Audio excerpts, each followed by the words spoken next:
গল্পটা শুধু গোল আর ট্রফির নয়, গল্পটা মেইডেইরা দ্বীপের সেই ক্ষুধার্ত ছেলেটার, যার চোখে ছিল পুরো পৃথিবী জয়ের স্বপ্ন। যখন সবাই বলেছিল তুমি পারবে না, সে তখন নিজের ভাগ্যকে চ্যালেঞ্জ করেছিল। কঠিন পরিশ্রম, অবিরাম সংগ্রাম আর কখনো হার না মানার জেদ, এই ৩ শব্দে যার নাম লেখা হয় সে ক্রিশ্চিয়ানো রোনালদো। লোকে তাকে অহংকারী বলেছে, কিন্তু সে তার জবাব দিয়েছে বুটের আঘাতে, নেট কাঁপানো সব গোলে। প্রতিটা ট্রফি, প্রতিটা ব্যালন ডিওর তার রক্ত আর ঘামের এক একটা দলিল। বয়স বাড়ে, শরীর ক্লান্ত হয়, কিন্তু ভেতরের সেই ক্ষুধার্ত সিংহটা কি কখনো বুড়ো হয়? যখনই মনে হয়েছে CR7-এর সময় শেষ, তখনই সে ফিনিক্স পাখির মতো ধ্বংসস্তূপ থেকে জেগে উঠেছে।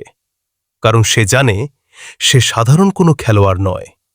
সমালোচকরা আসবে যাবে, ইতিহাস নতুন নতুন নায়কের জন্ম দেবে, কিন্তু ফুটবল বিশ্ব আর কোনোদিন এই ৭ নম্বর জার্সির মতো কাউকে পাবে না। কিংবদন্তিরা কখনো মরে না, তারা অমর হয়ে রয় আমাদের আবেগ।